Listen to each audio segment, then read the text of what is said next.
შვილივით გაზრდილ გომელაურს, რომელსაც სიცოცხლეს ენდობოდა დღეს, რანაირ ჭორებს არ ურცელებს, გომელაურს დაუნგრია მთელი ცხოვრება.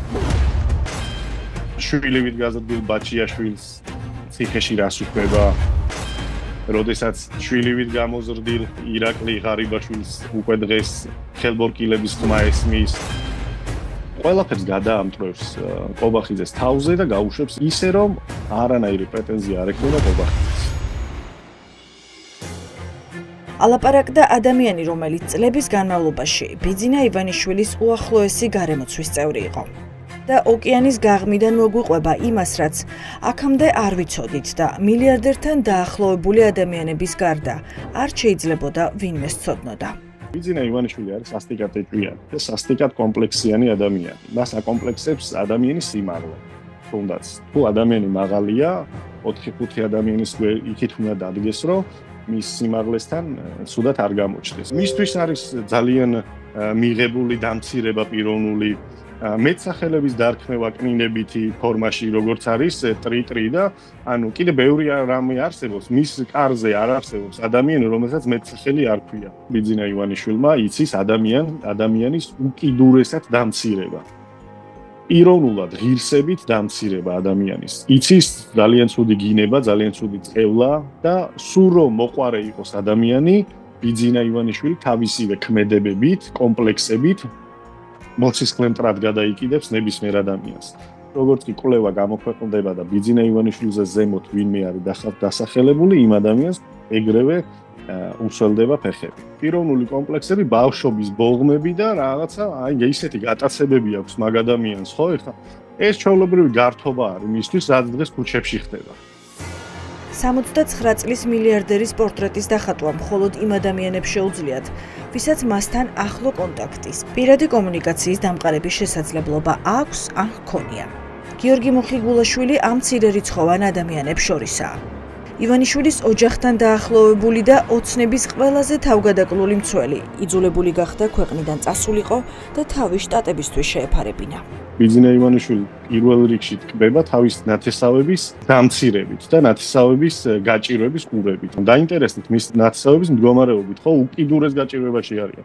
მექსიკის გავლით მოდიან ამერიკაში, რომ სამსახური იშოვონ და ოჯახები არჩინ. მოადგილეებით, დაცვის წევრებით, სხვათა შორის ბიძინა ივანიშვილის 3-4 დაცვის წევრი მექსიკით არის ამერიკაში ჩამოსული და ხანსად მუშაობენ, ხანსად. ძველ კადრებში რო ჩანან ისეთი ბიჭები და არიან ამერიკაში ჩამოსულები, მექსიკის გავლით, გადამყვანებს ფული მისცეს, ჩამოვიდნენ ამერიკაში, რომ იმ ჭაობს გამოექცნენ, რაც დღეს ბიძინა ივანიშვილმა შექმნა, თუნდაც თავის გარემოცვაში. გაქცეულებს შორისაა ბიძინა ივანიშვილის საყვარელი დეიდაშვილიც. უჩა მამაცაშვილი მთაწმინდის 27-ში მის საცხოვრებელ ბინაში უკვე რამდენიმე თვე აღარ უნახავთ. ბატონ ლელასთან ვარ და ხომ არ მინახავს არ არის დიდი ხანია ხო არც ბატონი არც ერთი რამდენი თვე იქნება ჩვენ ახლა ვართ არ ვიცი ხალხი ბატონ არც შვილი არც ცოლი არც თვითონ არა ხო არ გადავიდნენ ფიქრობ მეზობლების მონათხრობს თუ დავეყრდნობით, მამაცაშვილმა ქვეყანა, რომელსაც მისივე ოჯახის წევრი მართავს, ცოლ-შვილთან ერთად დატოვა. მეუღლის ლელა მამაცაშვილის კუთვნილი აპარტამენტები აქსის თაუერში მამაცაშვილების საკუთრება აღარ არის. ბატონო არჩილ, გამარჯობა. ბატონი უჩა რატომ წავიდა ქვეყნიდან? უჩა მამაცაშვილის ძმა არ გვეუბნება, რომ ივანიშვილის საყვარელი დეიდაშვილის ქვეყნიდან წასვლის ამბავი სიმართლეს არ შეესაბამება. ბატონ არჩილს ფაქტის უარყოფა არც უცდია. რატომ წავიდა ოჯახთან ერთად ქვეყნიდან მითხარით? ქონებებს აწყიდის? უკვე დიდი ხანია არც შვილი, ტატე მამაცაშვილი უნახავთ კომპანიაში, რომელიც ასევე მამაცაშვილების საკუთრებაა. ტატე მამაცაშვილი მოდის ხოლმე? არა, ხო არ გინახავთ. ფლობელი ანუ არ მაქვს ინფორმაცია მაგაზე. უჩა მამაცაშვილი გინახავთ? არა. საჯარო წყაროებში გავრცელებული ინფორმაციით, ბიძინა ივანიშვილი უჩა მამაცაშვილსაც რიჟვაძის, გომელაურის, ლილუაშვილისა და კალაძის მსგავსად ბევრ მილიონს თხოვდა. ფულს, რომელიც მან საქართველოში იშოვა. ბატონო ირაკლი, უჩა მამაცაშვილი რატომ გაიქცა ქვეყნიდან ბატონო ირაკლი? რა მილიონებს ედავებით? კარგად იცნობთ უჩა მამაცაშვილს და ქვეყნიდან რატომ წავიდა ბატონ გოჩა ოჯახთან ერთად? არიცი? არ დაინტერესდით, ბატონო, ჩათო იცით და არ მეუბნებით. უჩა მამაცაშვილზე მინდა კითხოთ. ქვეყნიდან წავიდა და თქვენ რა იცით მისეზია? ჯერ კიდევ ივანიშვილის გვერდით დარჩენილები გაქცეულების შესახებ რამის თქმას ერიდებიან. სიფრთხილეს რომ თავი არ სტკივა, ამაში ბოლო დროინდელმა მოვლენებმა დაარწმუნეს. თუმცა ოლიგარქის გარემოცვიდან იძულებით ემიგრაციაში წასული გიორგი მუხიგულაშვილი პირდაპირ ამბობს, რომ უჩა მამაცაშვილს ბიძინა ივანიშვილის დავალებით სახელმწიფო კომპანიებიდან ბევრი ფული აქვს წაღებული. მათ შორის DGG-ების 730 მილიონიც. უჩა მამაცაშვილი იყო სანადიროდ გაშვებული ძაღლი, რომელსაც მოქონდა ნაგლეჯი პროცენტები. არავინ არ თქვას, რომ უჩა მამაცაშვილმა იქიდან 100 მილიონი დოლარი აიღო და 100 მილიონი დოლარი არავინ. უჩა მამაცაშვილი იყო უბრალოდ ბიძინა ივანიშვილის ინკასატორი, სხვა არავინ. უჩა მამაცაშვილი არის როგორ, რამდენჯერაც ბიძინამ გამოიჭირა ფულის გაკეთებაში, მოუწია ქვეყნის დატოვება უჩა მამაცაშვილს. არავინ არ თქვას, ბიძინა იმდენად ეჭვიანია, რომ თავის დეიდაშვილშიც ეჭვებს ხედავს. თავის დეიდაშვილშიც კონკურენტს ხედავს. მერე აღმოვაჩენს ბიძინა, რომ უჩა მამაცაშვილზე მეტი ფული არავის არ მოაქვს. ისევ აბრუნებს ქვეყანაში. ინკასაციის ერთ-ერთი თვალსაჩინო შედეგია სავარაუდოდ ეს მშენებარე სასახლეც. თვალუწვდენელი ბეტონის გალავნებითა და საოცარი ხედით წყნეთის ხევზე. ეს უძრავი ქონება უჩა მამაცაშვილის ცოლის, ლელა მამაცაშვილის სახელზეა გაფორმებული. მე პატრონე დიდი ხანია არც აქ უნახავთ. დაკვეთას კომპანია ანაგი დამოუკიდებლად ასრულებს. დამკვაც არ აინტერესებს რა როგორ კეთდება? დამკვაც ყავს ის ხალხი ვინც შეიძლება რომ შეამოყოს ის ხარისხის და შოკოლადი. ანუ თქვენ არ გინახავთ აქ ბატონ ლელა? არა ბატონო გინახავთ. არასდროს თუ დიდი ხანია. გამიშნელობა. უჩა მამაცაშვილისგან განსხვავებით ამ დრომდე ქვეყანაში რჩებიან ვახტანგ გომელაური და გრიგორ ლილუაშვილი. შაბათის ეთერის რესპონდენტი შტატებიდან გვიყვება, რომ სუსის ყოფილ შეფსა და შინაგან საქმეთა მინისტრს ბიძინა ივანიშვილისა და მისი გუნდის წინააღმდეგ ბევრი კომპრომატი აქვთ. სწორედ ამიტომ მილიარდერმა მათთან ბრძოლის განსხვავებული ტაქტიკა შეიმუშავა. გომელაურს მაგნიცკი სიაში მოხვედრა არ აკმარა და ყოფილი პირადი მცველის წინააღმდეგ ჭორებით ბრძოლა დაიწყო.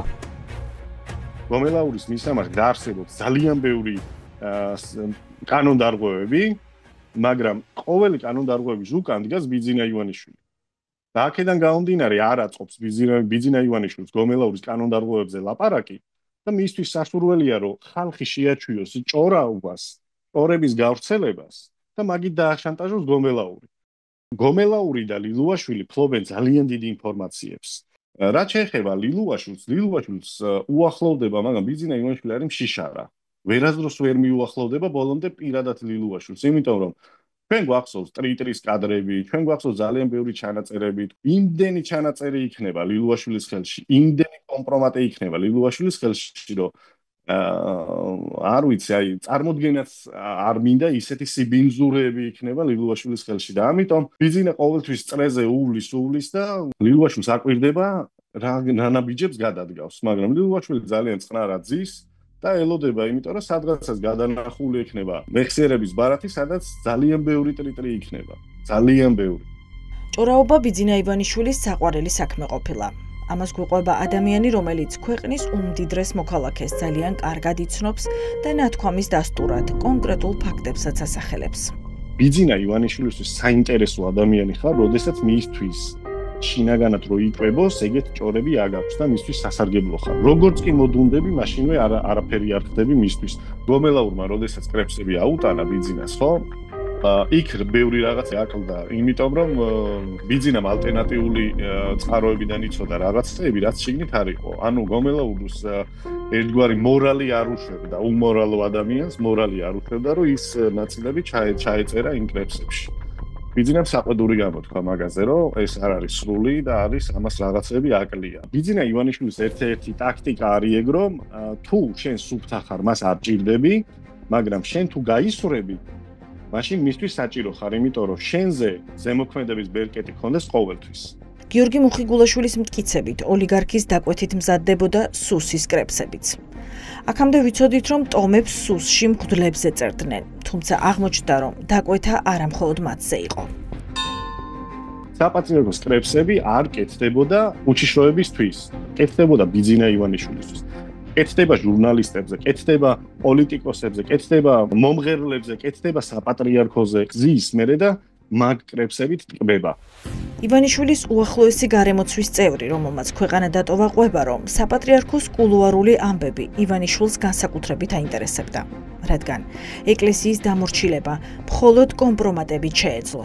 თვლიდა, რომ საპატრიარქო ევაჭრებოდა ბიძინას ყოველთვის და საპატრიარქოსთან ვაჭრობა ბიძინას ძვირი უჯდებოდა.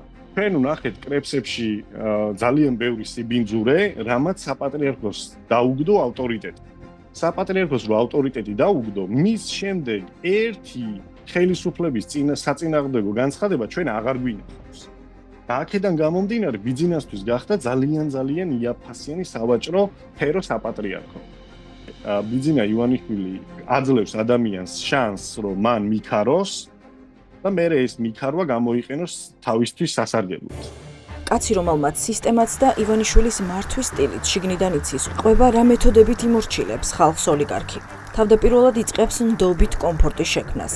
შემდეგ კი გადადის მის კომპრომეტირებაზე. ანუ ადამიანებს საკუთარი დაშვებული შეცდომების მძევლად აქცევს და შესაბამისად თამაშის წესებსაც უკვე თავად განახობს. მოსამართლეების შიგნით კლანში გაჩნდა ეგეთი პრეტენზია. მოსამართლეების სახელიგვარები რო გაჟღერდა უკვე სანქციებში, მოსამართლეებს გაუჩნდათ დაუცველობის განცდა, იმიტომ რომ შენ როდესაც მე მავალებ, რომ უკანონობა ჩავიდინო, ხო, შენ ჩემ საფრთხეებაზე უნდა იზრუნო. ბიძინა ივანიშვილს არ უყვარს, როდესაც ევაჭრებიან, იმიტომ რომ ყოველთვის თვითონ არის ვაჭარი. ოდითგანვე არის ბიძინა ივანიშვილი თვითონ ვაჭარი და თავის პირობებზე უნდა დათანხმდეს, თუ არა და დათანხმდება შენ პირობებზე და მოგატყუა. ბიძინა ივანიშვილმა სთხოვა მურუსიძეს, რომ ისინი შეკრებილი იყვნენ სადმე, სადაც ერთობას დაინახავდა ქართველი ხალხი. მუხიბულაშვილი ყვება, რომ ამის შემდეგ ივანიშვილმა თავად უზრუნველყო ის, რომ მოსამართლეების საიდუმლო кейფის ამბავს აქტივისტებამდე მიაღწია. შედეგად რაც მოხდა, ყველამ ნახეთ. кейფიდან გამოსულებს კვერცხები ესროლეს და მოსამართლეები რესტორნიდან სახლში რომ წასულიყვნენ, ამისთვის სპეცრაზმის დახმარება დასჭირდათ. ბიძინა ივანიშვილმა თავის მდობით აქტიური პირს დაავალა, რომ ნაციონალური მოძრაობის წევრებთან მიეტანა ამბავი, რომ მურუსიძე და მოსამართლეები кейფობდნენ ამ რესტორანში. როდესაც იქ ხალხი მივიდა გააპროტესტა, მოსამართლეებს აგინა, ლანძღა და კვერცხები ესროლეს თავში, აჩნდა კითხვა, რომ რა ხდება ჩვენს თავს და ბიძინა ივანიშვილიდან მურუსიძე მიიღო ის პასუხი, რომ კიდევ ერთხელ მოხვალ ჩემთან სავაჭროთ, მე შენ უსაფრთხოებაზე ვიტყვი უგვარს. ამ ერთი ტრიუკით ივანიშვილმა სასამართლო კლანს ანახა, რომ ხალხის აგრესიას მის გარეშე ვერ გაუმკლავდებიან და ამასთანავე მოსამართლეები იმ აქტივისტების წინააღმდეგ განაწყო, რომელთა საქმეებსაც ყოველდღე იხილავენ. ჩაუნერგა ამ ადამიანების სიზღი და მისცა ინსტრუმენტი შურისძიებისთვის. უნდა გაიქცეთ ბატონ ლევან? ბიძინა ივანიშვილზე უნდა მეკითხა, მისი რჩევა იყო რესტორანში წვეულების მოწყობა? ლევან მურუსიძე მედიასთან ურთიერთობისა და ლექსების თქმის განწყობაზე მას შემდეგ აღარა არაც გავრცელებული ინფორმაციით მისი ევროპული მილიონებიანი ანგარიშები გაიყინა. შტატებიდან მიღებული ამ ინფორმაციის თანახმად მურუსიძე ახლა ბიძინა ივანიშვილისთვის რევანშის აღებას ცდილობს და ამის დასტურია ახობაძის, კაციასა და აბრამოვის გამამართლებელი განაჩენები. გიორგი მუხიბულაშვილს თუ დავაყრდნობით, მურუსიძისა და ბიძინა ივანიშვილის ომი ამ დრომდე არ დასრულებულა. მურუსიძემ გამოუშვა ახობაძე, იქიდან გამომდინარე, რომ ბიძინას ეგ შეუთვალა, რომ თუ შენ არ აიღებ ჩემ უსაფრთხოებაზე გარანტიას, თუ მე ის დაკარგული ფული, დაკარგული ქუჩაში თავისუფლად შეირნობა მე თუ არ დამიბრუნდება, ხო? კიდე გამოუშვებ ადამიანებს. და ეხლა ამ სიტუაციაში მიდის ხელახალი ვაჭრობა, ოღონდ არაპირდაპირ. შიდა დაპირისპირება ბევრად უფრო მასშტაბურია და მურუსიძე ჩინჩალაძის სასამართლო კლანსაც ცდება. ბრძოლა მილიონების ამოღების პარალელურად გადაიზარდა კომპრომატების ომშიც. ივანიშვილის უახლოესი გარემოცვის ყოფილი წევრი ამბობს, რომ პირადი ცხოვრების ამსახველი ფაილები ახლა ქართული ოცნების მოქმედი და ოცნებიდან წასული მაღალჩინოსნების მთავარი იარაღია. რიშვაძეებთან კონტაქტი როდის ჰქონდათ ბოლოს? ოჯახთან ჰქონდა 1-2 კვირის წინ. არაპირებენ ქვეყანაში დაბრუნებას? ვერ გეტყვით. არ გისაუბრიათ ამ თემაზე? ჯერ მკურნალობს. არ იყო უკვე მისი მდგომარეობა ისეთი მძიმე, რომ იქ დარჩენა იყოს აუცილებელი. ფსიქოლოგიური, როგორც ვიცი, ორთვიანი დაუნიშნეს. კი ბატონო. მხოლოდ მაგიდან და არა ჯანმრთელობის გამო. და ბატონი დავითი რატო არ ბრუნდება? ვერ გეტყვით. არ იცით. ჩვენი ინფორმაციით ძალიან ბევრი მასალა აქვს მას წაღებული მოსმენების, პირადი ცხოვრების ამსახველი ქვეყნიდან გადადიახ. თორნიკე რიჟვაძის დაბრუნებასა და ალაპარაკებაზე მეტად ოცნებას ახლა თურმე დავით რიჟვაძის ეშინია. გიორგი მუხიგულაშვილი ამბობს, რომ აჭარის ყოფილი მმართველის მამის ხელშია რამდენიმე ტერაბაიტის მოცულობის ფარული ჩანაწერები, რომლებიც ოცნების მაღალჩინოსნების პირად ცხოვრებასა და მათ კორუფციონერობას ადასტურებს. დათო რიჟვაძე სკრინებით, ვოისებით, ჩანაწერებით, სუფრებზე ჩანაწერებით, მთელი დიდი სუმკებით მიიტანა სუსში ქართული ოცნების გუნდის წევრებზე ჩანაწერები. ვახო გომელაური რას თხოვდა, რას აკეთებდა, რო ჩამოდიოდა, ვისთან კეიფობდა, ვისთან ერთად სვავდა, რომელ სასტუმროს ნომერში ცხოვრობდა და რომელ სასტუმროს ნომერში რა ფორმაზე ეძინა. ყველაფერი ქონდა დათო რიჟვაძეს ჩაწერილი. და მიიტანა თავის გადასარჩენი. ყველაზე კომპრომატი ქონდა.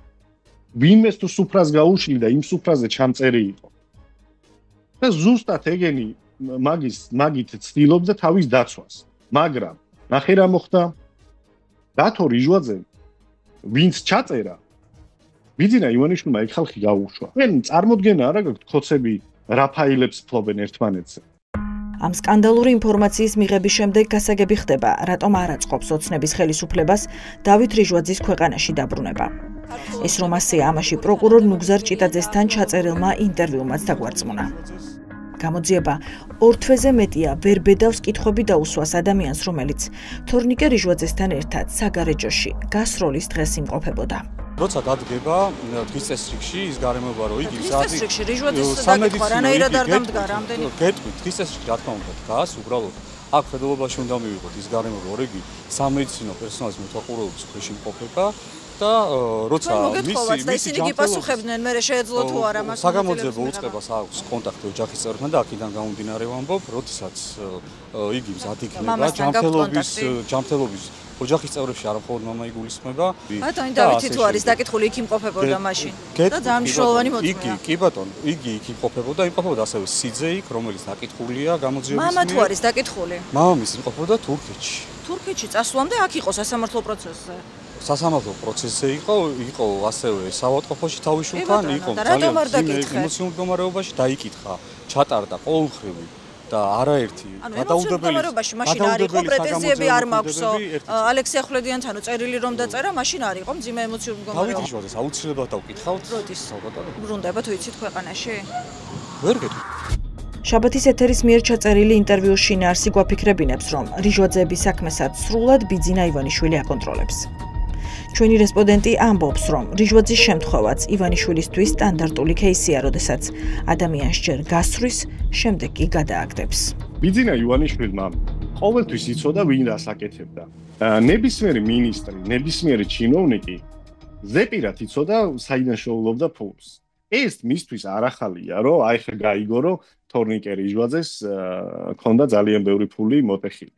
თქვენ წარმოგიდგენიათ თორნიკე რიჟვაძეს რამდენი სიბინძურე დაავალეს და რამდენი სიბინძურე გააკეთებინეს ის უკანონოები რასაც თორნიკე რიჟვაძე ჩადიოდა ბიძინას დავალებით ბიძინა წვიტავდა მან ყველაფერს და აქედან გამომდინარე მიუშვა ქოცები საძოვარზე ამათმა ვერ გააკონტროლეს მადა და ეხლა დაძდევს ხო დაძდევს ზოგს ესვრიან ზოგს სახელს უფუჭებენ ზოგს პასპორტს ართმევენ ან ციხეში გიჭერენ ან მიდიხარ კახეთში 400 კილომეტრს გაივლი და მერე ტყვია გვხდება.